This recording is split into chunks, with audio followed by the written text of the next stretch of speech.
ಚಿರಂಜೀವಿಯ ಅನುಮತಿ ಇಲ್ಲದೆ ಇನ್ನು ಮುಂದೆ ಎಐ ವಿಡಿಯೋ ಅಥವಾ ಯಾವುದೇ ಆಡಿಯೋ ಕೂಡ ಬಳಸುವಂತಿಲ್ವಂತೆ. ನಟ ಚಿರಂಜೀವಿ ಅವರ ಪರವಾಗಿ ಕೋರ್ಟ್ ಇದೀಗ ಮಧ್ಯಂತರ ತಡೆಯಾಜ್ಞೆಯನ್ನ ಕೊಟ್ಟಿದೆ. ಚಿರಂಜೀವಿ ಹೆಸರನ್ನ ಬಳಸಿ ಫೋಟೋವನ್ನ ಬಳಸೋದು, ಧ್ವನಿಯನ್ನ ಬಳಸೋದು, ಅದನ್ನ ಕಮರ್ಷಿಯಲ್ ಆಗಿ ಯಾರು ಕೂಡ ಬಳಸೋ ಹಂಗಿಲ್ಲ ಕೋರ್ಟ್ ಹೇಳಿದೆ ಇದ್ರ ಬಗ್ಗೆ. ಇತ್ತೀಚೆಗೆ ಚಿರಂಜೀವಿ ಬಗ್ಗೆ ಅವಹೇಳನಕಾರಿಯಾಗಿ ನಟ ಬಾಲಕೃಷ್ಣ ಅವರು ಮಾತಾಡಿದ್ರು. ಬಾಲಕೃಷ್ಣ ಹೇಳಿಕೆ ಫ್ಯಾನ್ಸ್ ವಾರ್ ಮತ್ತು ಸ್ಟಾರ್ ವಾರ್ಗೂ ಕೂಡ ಕಾರಣ ಆಗಿತ್ತು. ಅದರ ಜೊತೆಗೆ ಪೊಲಿಟಿಕಲ್ ಟಚ್ ಅನ್ನು ಕೂಡ ಪಡೆದುಕೊಂಡಿತ್ತು. ಈ ಹಿನ್ನೆಲೆಯಲ್ಲಿ ಕೋರ್ಟ್ ಮೊರೆ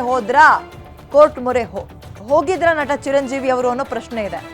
ಕೋರ್ಟ್ ಮೊರೆ ಹೋಗಿಲ್ಲದೆ ಕೋರ್ಟ್ ಯಾಕೆ ಬರುತ್ತೆ, ಇದ್ರ ಬಗ್ಗೆ ಪ್ರಸ್ತಾಪ ಮಾಡುತ್ತೆ. ಕೋರ್ಟ್ ಮೊರೆ ಹೋಗಿದ್ದಾರೆ. ಈಗ ಅವ್ರ ಪರವಾಗಿ ಒಂದು ಸ್ಟೇ ತಂದಿದ್ದಾರೆ. ಯಾರು ಕೂಡ ಅವರ ಹೆಸರನ್ನ, ಅವರ ಆಡಿಯೋವನ್ನ ಯಾವುದನ್ನು ಕೂಡ ಬಳಸ್ಕೊಳ್ಳೋ ಹಂಗಿಲ್ಲ, ಅವರ ಪರ್ಮಿಷನ್ ಇಲ್ಲದೆ.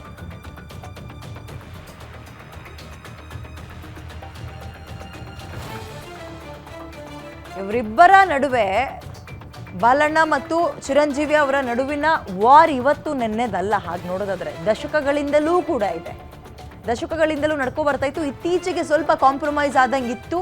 ಅದ್ರ ಬೆನ್ನಲ್ಲೇ ಅವ್ರ ಪೊಲಿಟಿಕಲ್ ಪಾರ್ಟಿಯಲ್ಲೂ ಕೂಡ ಒಟ್ಟೊಟ್ಟಾಗಿ ಒಂದೊಂದೇ ರಾಜಕೀಯ ವೇದಿಕೆಗಳಲ್ಲಿ ಕಾಣಿಸ್ಕೊಂಡಿದ್ರು ಇಬ್ರು. ಬಟ್ ಈಗ ವೈಮನಸ್ಸು ಮತ್ತೆ ಮುಂದುವರೆದಂಗೆ ಕಾಣಿಸ್ತಾ ಇದೆ. ಸೆಷನಲ್ಲೂ ಕೂಡ ಅವ್ರ ಮೇಲೆ ಇವರು, ಇವ್ರ ಮೇಲೆ ಅವರು ಕಿತ್ತಾಡ್ಕೊಂಡಿದ್ದಾರೆ.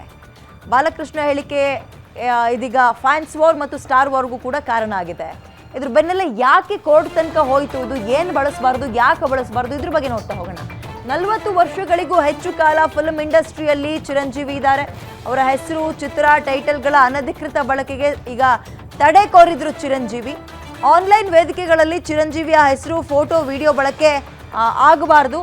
ಎಐನಿಂದ ರೂಪಾಂತರಗೊಳಿಸಿದಂತಹ ಫೋಟೋ ವಿಡಿಯೋಗಳನ್ನು ಬಳಕೆ ಮಾಡಕೂಡ್ದು.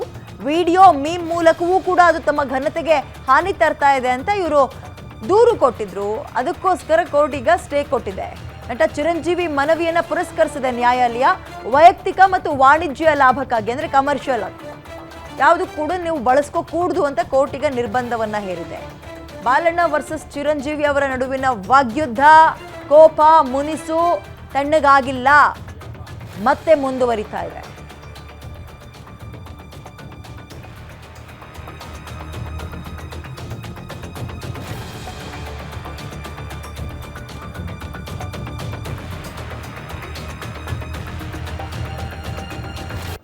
ಹೆಚ್ಚಿನ ವಿವರ ನನ್ನ ಕೈಲಿ ಕೀರ್ತಿ ನೀಡ್ತಾರೆ. ಕೀರ್ತಿ, ಚಿರಂಜೀವಿ ಮತ್ತು ಬಾಲಣ್ಣ ಅವರ ನಡುವಿನ ಫ್ಯಾಮಿಲಿ ಕದನ ದಶಕಗಳಿಂದಲೂ ಕೂಡ ಮುಂದುವರ್ಕೊಂಡು ಹೋಗ್ತಾ ಇದೆ. ಬಟ್ ಇತ್ತೀಚೆಗೆಲ್ಲ ಸ್ವಲ್ಪ ಕಾಂಪ್ರಮೈಸ್ ಆದಂಗಿತ್ತು, ಮತ್ತ್ಯಾಕೋ ಮುನಿಸ್ಕೊಂಡಿದ್ದಾರೆ.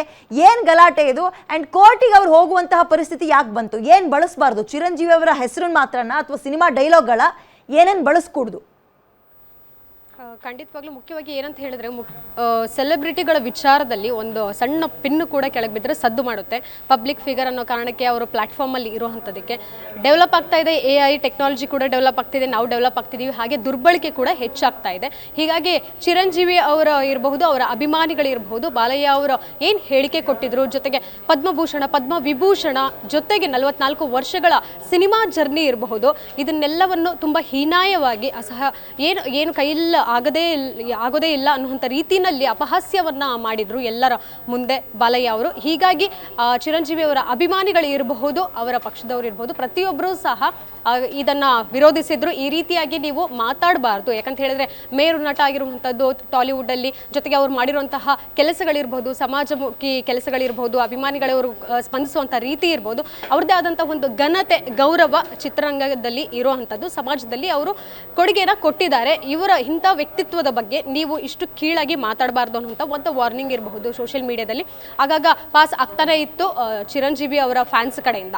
ಆದರೆ ಈ ವಿಚಾರ ಕೋರ್ಟ್ ಮೆಟ್ಟಿಲೇರಿರುವಂಥದ್ದು, ಜೊತೆಗೆ ಚಿರಂಜೀವಿ ಅವರ ಕಡೆಯಿಂದ ಅವರ ಫೋಟೋಸ್ ಇರ್ಬೋದು, ಡೈಲಾಗ್ಸ್ ಇರ್ಬೋದು, ಜೊತೆಗೆ ಅವರ ಟೈಟಲ್ ಕಾರ್ಡ್ ಇರಬಹುದು, ಚಿರಂಜೀವಿ ಮೆಗಾ ಸ್ಟಾರ್, ಚಿರು, ಅಣ್ಣಯ್ಯ, ಈ ರೀತಿ ಟೈಟಲ್ ಇರಬಹುದು. ಯಾವುದೇ ಸಾಮಾಜಿಕ ಜಾಲತಾಣದಲ್ಲಿ ಮೀಮ್ಸ್ ಮೂಲಕ, ಅದು ಕಾಮಿಕ್ ಆಗಿ ಇತ್ತೀಚೆಗೆ ಸಾಕಷ್ಟು ಬಾರಿ ನಾವು ನೋಡಿರ್ತೀವಿ, ಯಾವುದೋ ಒಂದು ಅಪಹಾಸ್ಯ ಮಾಡುವಂಥದ್ದು ಇರ್ಬೋದು, ಕಾಮಿಡಿಗೋಸ್ಕರ ಎಲ್ಲೋ ಅವರು ಫೋಟೋಗಳನ್ನು ದುರ್ಬಳಕೆ ಮಾಡ್ತಾರೆ. ಹೀಗಾಗಿ ಲಾಭಕ್ಕಾಗಿ ಇರಬಹುದು, ಅದನ್ನು ಯೂಸ್ ಮಾಡೋ ಹಾಗಿಲ್ಲ.